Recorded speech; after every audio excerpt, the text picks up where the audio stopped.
Ocampan skull fragments splattered the walls as Captain Harry Scott blasted 3 lizard warriors with his assault rifle, furious at the slaughtered human colonists strewn across the blood-soaked ground. Scott's squad of 12 commandos, Earth's mightiest super soldiers, rocketed through Zeta 9's atmosphere in a Valkyrie dropship.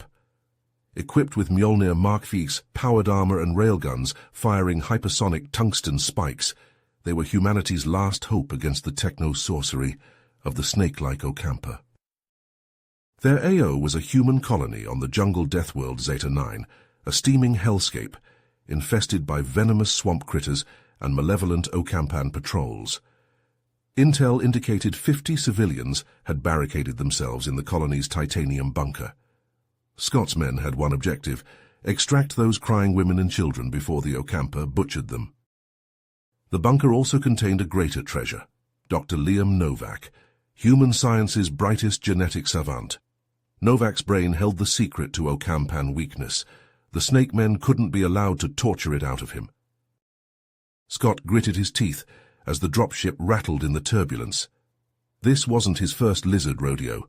20 rotations ago, he watched his entire platoon get eaten by the reptilians on Kepler X-76. Scales and bones still haunted his dreams. 60 seconds, the pilot shouted. Scott snapped his gun's heat sink into place.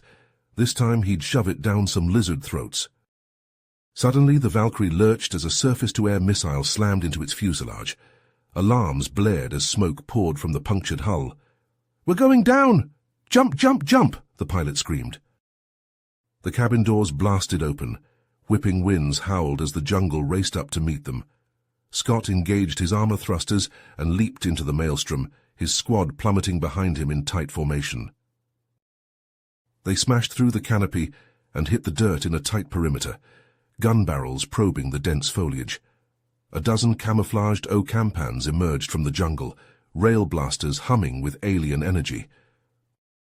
Leading them was Commander Knox, the butcher of Beetlejuice, his fanged maw twisted in a sadistic sneer. "Pathetic apes," Knox hissed in broken English. "Your feeble colony belongs to the Ocampan Empire now. Surrender and your deaths will be quick." Scott spat a fat wad of tobacco juice on the ground. "I got a better offer, Snake Boy. How about I skullfuck every last one of you overgrown iguanas with your own tail?" He leveled his rail rifle at the lizard's dripping snout. Knox snarled in rage. "Insolent monkey! I will feast on your entrails and use your bones as toothpicks." He barked a command, and the Ocampans opened fire, alien blaster bolts sizzling through the humid air. They outnumbered the humans 2 to 1, and their weapons were lethally advanced. Scott dove for cover behind the dropship wreckage as superheated plasma scorched the hull. His squad took up firing positions, returning fire with their HV cannons. The jungle exploded in a cacophony of slug throwers, energy weapons, and dying lizard screams. Scott knew his troops were hard, but these snakes were tough SOBs. If he didn't act fast, his boys would get overrun, the colonists would be butchered, and humanity's key to victory would get lizard-ganked. Time to show these space raptors what a real apex predator looked like. Scott's enhanced senses surged into overdrive as he scanned the chaotic battlefield. His HUD lit up with red hostile markers. There were too damn many of them. The Ocampa had his boys outgunned and surrounded. Time for a bold play. "Reese, take Bravo team and hit their left flank," Scott barked into the comm. "Draw those scaly bastards out so I can flank 'em."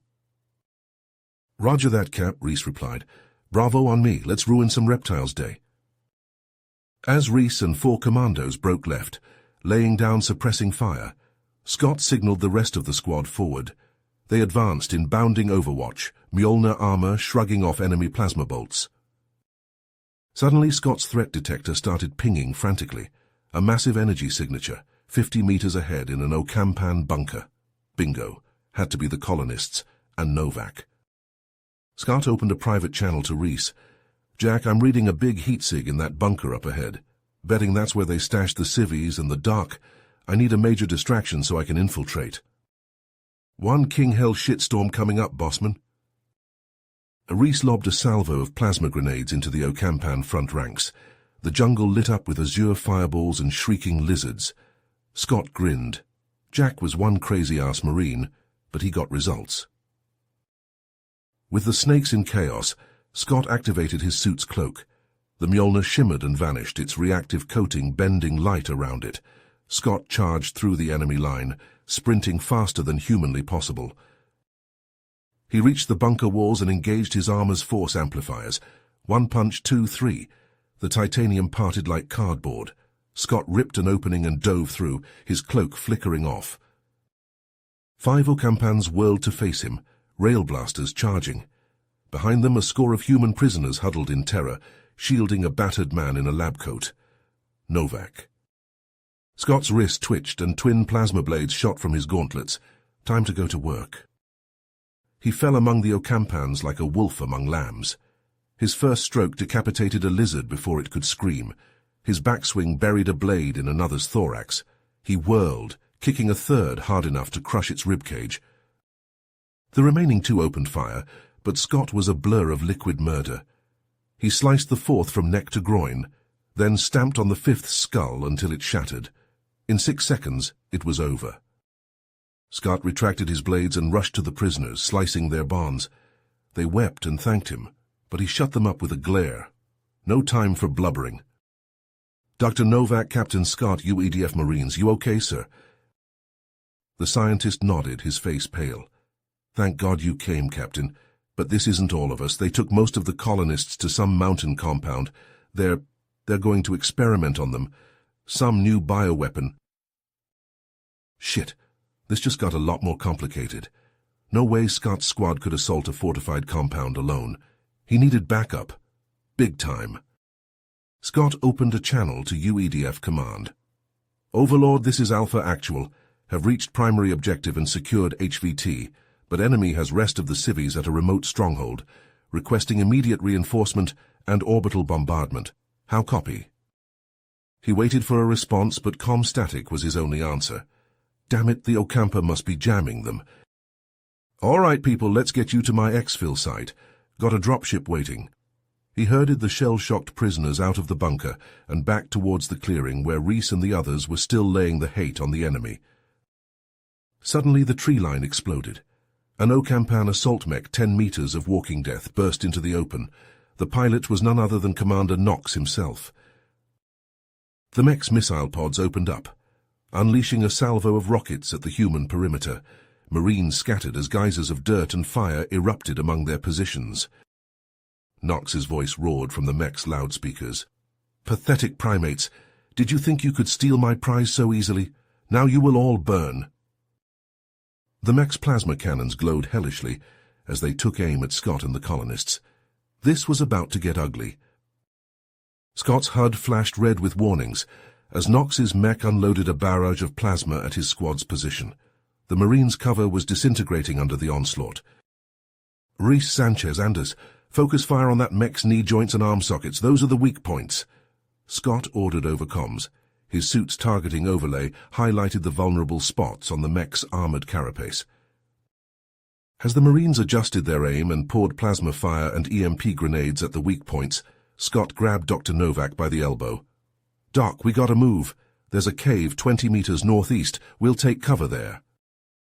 He hustled Novak and the rescued prisoners away from the firefight, sprinting to the cave while his squad kept the mech busy. They piled inside the dark cavern, and Scott's suit lights came on, illuminating their surroundings. "What the hell?" Scott muttered.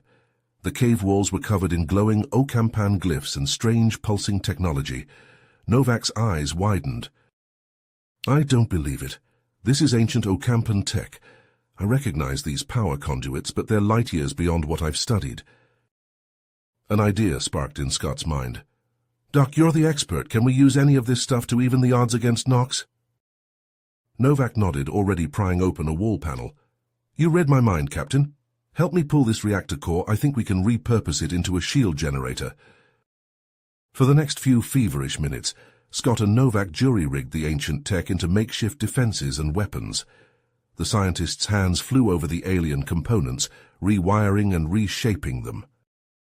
"All right, we've got a working shield generator and 4 plasma cannons," Novak said, wiping sweat from his brow. "Not exactly elegant, but they'll pack a wallop. Scott grinned savagely. I'll take brute force over elegance any day, Doc. He turned to the wide-eyed prisoners. Okay, folks, who wants some payback? Grab a gun and remember, aim for the joints. Outside, the battle was going badly for the Marines. The mech advanced relentlessly, its armor holding up to everything they threw at it. Cap, we can't dent this bastard, Reese yelled over the plasma blasts. We need a new plan. Suddenly, a glowing blue bubble sprang up around the mech, flickering as plasma bolts splashed off it. The Ocampan war machine paused, confused. Scott and the prisoners charged out of the cave, energy shields shimmering around them. They hauled their improvised plasma cannons into position and opened up on the mech. Searing beams of plasma slammed into the mech's joints, burning through the weakened armor. The machine staggered as its knee gave out, toppling face first into the mud. Scott dashed forward, leaping onto the thrashing mech's back. He ripped open the cockpit hatch and jammed his cannon inside. Knox's scaly face stared up at him, eyes wide with shock and rage. Scott sneered. Peekaboo, asshole! He fired, and the mech's cockpit vanished in a blinding flare of plasma. The headless machine crashed to the jungle floor, smoke pouring from its slagged innards. Scott rode it down, landing hard and rolling clear. A terrible lizard scream cut the air. Knox dragged himself from the wreckage, his body a smoking ruin. His armor had saved his life, but just barely. Damn you, ape! The Ocampan rasped, drawing a crackling plasma glaive with his remaining arm. I'll carve the location of your homeworld from your corpse. Scott holstered his cannon and flicked his wrist, activating his own plasma blades. You want Earth, come and take it, Scales. The two commanders hurled themselves at each other, alien alloy clashing and sparking. Scott was stronger and faster, but Knox had a lizard's lightning reflexes. They traded vicious cuts, scorching each other's armor, neither able to land a killing blow. How you fight well for a monkey, Knox panted, locking blades with Scott. But your species is doomed. The Ocampan Empire is already invading your wretched Earth, and when the bioweapon is complete, your kind will be less than a memory. Scott roared, shoving Knox back and hammering his guard with furious strikes. Earth will never fall, not while I still breathe. He battered the lizard's glaive aside and lunged, plunging his plasma blade to the hilt in Knox's chest. The Ocampan commander shrieked, black blood spurting from his fanged mouth. Scott twisted the blade. Give my regards to whatever demon spawned you, he growled. Knox slid off the blade and crumpled to the ground, a smoking hole through his heart. Scott stood over the dead alien, breathing hard. Then he turned to face his squad and the awestruck prisoners. Marines, that scaly SOB wasn't bluffing. The Ocampa are invading Earth. We've got to get back there on the double and kick their tails off our planet. Nobody endangers our home. Nobody. His Marines nodded grimly, reloading and checking their weapons. The civilians looked frightened but determined, clutching their new plasma guns. Scott activated his long-range comms. Overlord, this is Alpha Actual. We have Novak and the prisoners, mission complete. But we've got a major problem. The Ocampa have invaded Earth. I repeat, the Ocampa have invaded Earth. We're headed back to the barn to kick some ass. Prep every marine and ship we've got. This is going to be the fight of our lives. Alpha Actual out. As Harry and his squad raced back to the dropship with the rescued prisoners, the comms crackled with an urgent transmission from UEDF Command. Alpha Actual, this is Overlord. The Ocampa invasion fleet has breached Earth's defenses. They're launching ground assaults on major cities worldwide. You need to get back here ASAP. Harry cursed. They had to get off this rock and back to Earth. But as they approached the dropship, his heart sank. The craft was a smoking ruin, punctured by plasma blasts and leaking fuel. It would never make orbit in this condition. Dr. Novak grabbed Harry's arm, his eyes alight with inspiration. Captain, the ancient Ocampan tech from the ruins. We could use it to repair and upgrade the dropship. Harry nodded. It was a long shot, but their only chance. Do it, Doc. We'll buy you time. As Dr. Novak and the prisoners set to work cannibalizing the alien tech, Harry and his Marines took up defensive positions around the dropship. They welded alien alloy to patch the breaches, rewired power conduits to boost the engines, and mounted a salvaged plasma cannon to the hull. Harry's comms buzzed again. a voice he hadn't heard in years. "Harry, it's Dad. I'm in New York leading the defense. The Ocampa, they've unleashed some kind of bioweapon. It's chaos. We need you back here with that research data. It might be our only hope to stop this plague." Harry's jaw tightened. His father, the great General James Scott, the man who'd never been there, too busy with his career to be a dad. Now he needed Harry's help. As the repairs on the dropship neared completion, a shadow fell across the jungle. A massive Ocampan warship descended from orbit, its plasma cannons hammering the planet's surface. They'd never escape with that monster in the sky. "Change of plans," Harry barked. "We're taking the fight to them. Doc, the warship is our target." Using the dropship's new plasma cannon, Harry and his squad blasted off, rocketing towards the looming warship. They dodged and weaved through a storm of plasma fire, the Marines' expert piloting skills pushed to their limits. "There, the main hangar bay." Harry pointed to an opening in the warship's armored hull. "We're going in." In a daring maneuver, Harry jerked the control stick, sending the dropship careening into the hangar. They smashed through ranks of Ocampan fighters, scattering reptilian mechanics. The dropship skidded to a halt, Marines pouring out with guns blazing. But the Ocampa were ready for them. A phalanx of heavily armed troopers emerged from the shadows, led by a towering warrior with glowing cybernetic implants. "Pathetic humans," the augmented alien bellowed. "I am Krell, the Emperor's finest champion. This ship is your tomb." "Shit," Harry muttered. "Doc, stay with the ship. Marines, take 'em down." What followed was a brutal close-quarters melee. Marines and Ocampa trading fire at point-blank range. Plasma bolts and tungsten spikes ricocheted off bulkheads. Armored bodies smashed into each other, fighting hand-to-hand with vibroblades and electrobatons. Harry squared off against Krell, the massive Ocampan's strength and speed enhanced by his cybernetics. They grappled and struck, neither able to gain an advantage.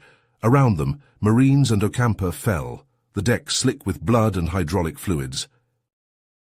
In a desperate gambit, Harry tackled Krell, sending them both crashing into a stack of ordnance crates.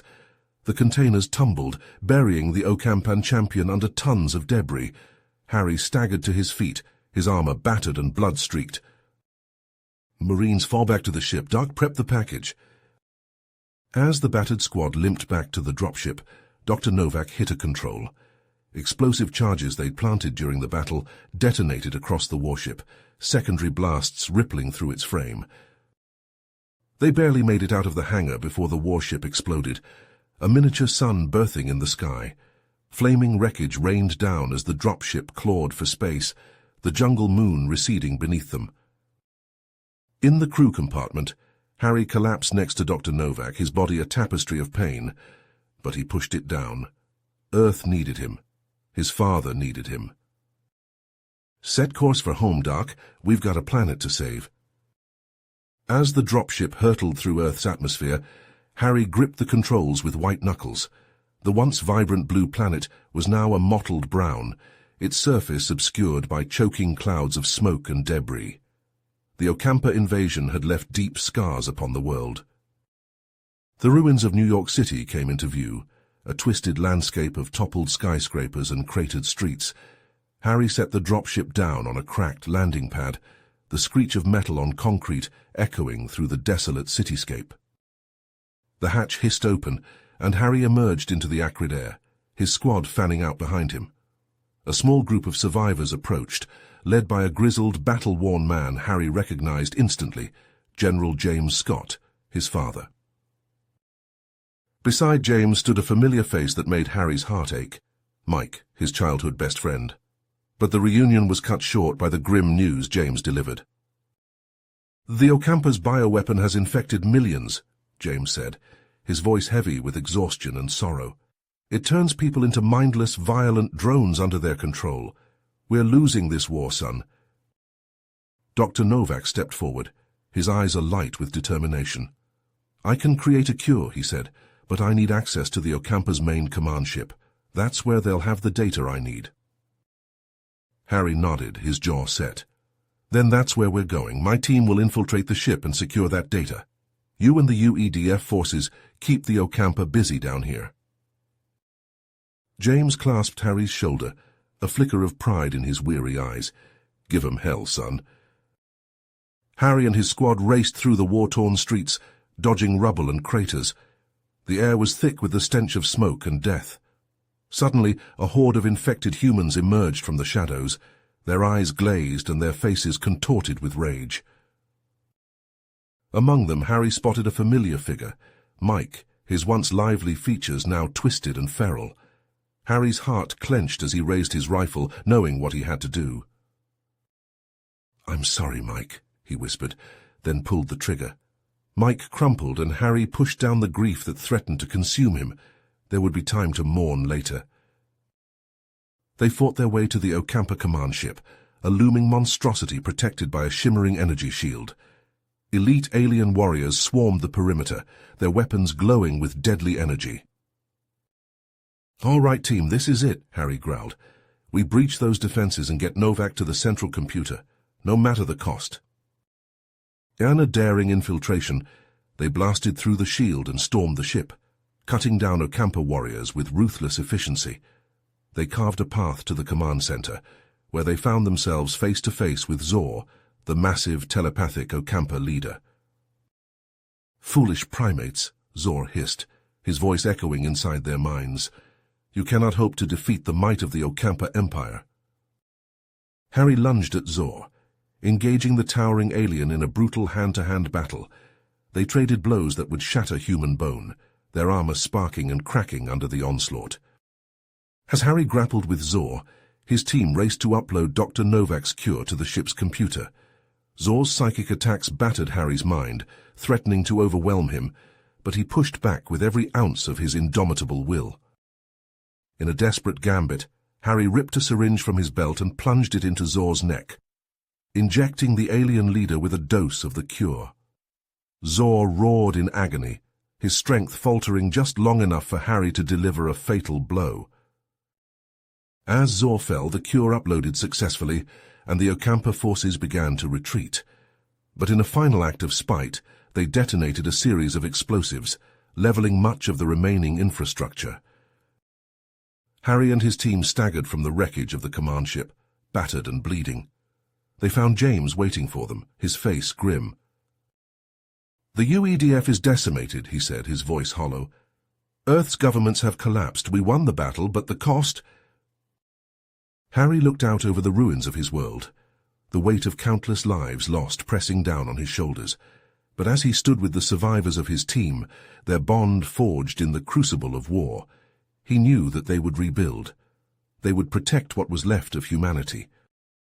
The story ends with Harry and his squad setting out into the ruined landscape, ready to face whatever challenges lay ahead. Their determination to survive was unbreakable, even in the face of unimaginable loss. You have reached the end of the story. If you enjoyed this story and want to support us, please leave a like and subscribe to our channel, and for every comment that says 88, I will heart every single one of them. Thank you for your time.